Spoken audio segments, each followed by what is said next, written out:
Tara, samahan nyo ako sa home of the original and famous tinapang salinas ng Rosario, Cavite. Ating alamin ang proseso ng pagluluto para makapag-produce ng pinakamasarap na tinapang salinas sa buong mundo.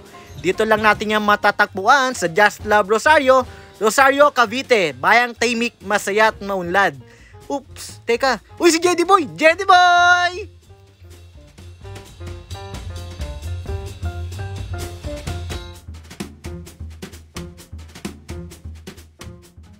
Habang ang iba ay naghahanda para sa pagtitinapa, meron namang gumagawa ng tinatawag natin na dinaing.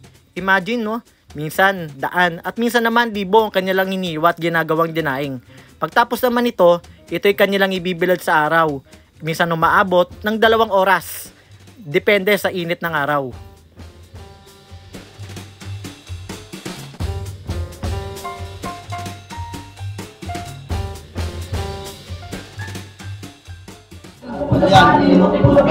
Di ba may tawag tayo sa sabaw na yan? Salmuhira. Ano yan? Salmuhira. Salmuhera. Salmuhera naman ang tawag dito sa pinaglulutuan o pinagpapakuluan ng isda. Ito ay kombinasyon ng tubig at asin.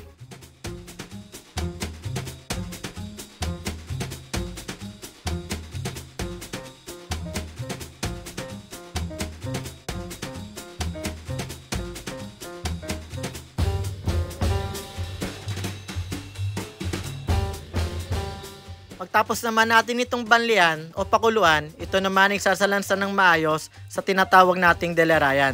Ito ay proseso o paghahanda bago natin ito ilagay sa mismong loob ng tapahan o pausukan.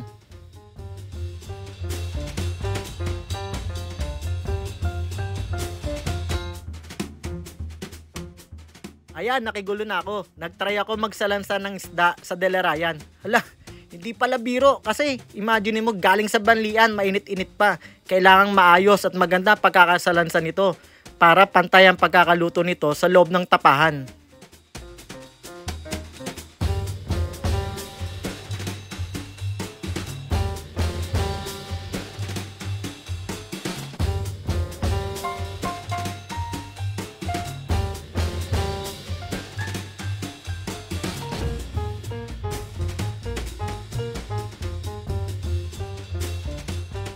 Ayun nga no, nang matapos na tayong isalansan nito sa delerayan, kailangan natin itong banlian muna ng malinis sa tubig. Kasi nga ang salmuhera ay kombinasyon ng asin at tubig na medyo sabihin nating maalat-alat. So para makabawas ang alat at masarap ang pagkakaluto nito, bago ipasok sa tapahan, atin muna itong babanlian ng tubig. Ayan na! Inilagay na yung kusot sa loob ng tapahan para magsilbing pausok sa ating mga isda. At maya-maya lamang, makikita nyo na yung goldfish. Ay, goldfish. Tinapang salinas po pala yan. So guys, take note nga lang po pala, no? Wala pong artificial color na nilalagay sa ating tinapa. It's very natural. Dahil po sa ating kusot na nilagay, nagiging golden po talaga siya.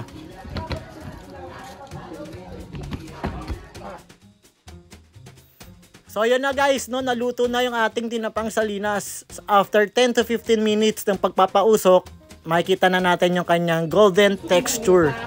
At talaga pong napakasarap na smoked fish o pinausukang isda po. Tinatawag nating tinapang salinas. Dito lamang po yan talaga matatagpuan sa Rosario, Cavite. Original, home of the famous tinapang salinas. Dito sa 2 taon na. 2 taon na. Sa ngayon, yung ginagawa niyo po na yan ay Pagkasalansan, Phoenix product sa kasi ito eh. okay. Ano na sa dadalhin na sa palengke to? Dahil sa palengke, no? Pero order na yan, no? May order na. Okay. Bali, ito ay tinapang Galunggong. galunggong siya. Daing naman yan. Daing naman to, daing. Ako wala order to, papari lang sa may-ari.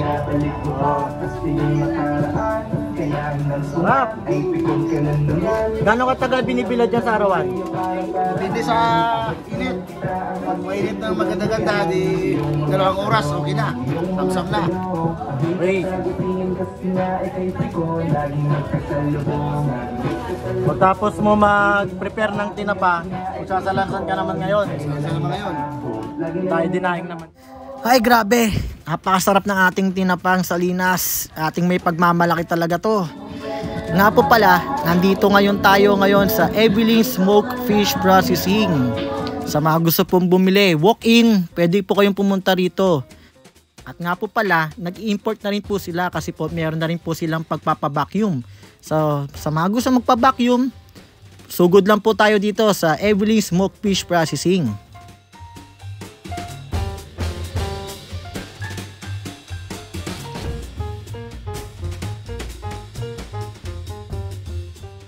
So, yun nga po, no? Maraming salamat sa panonood ng aking munting video. Again, Evelyn Smoke Fish Processing.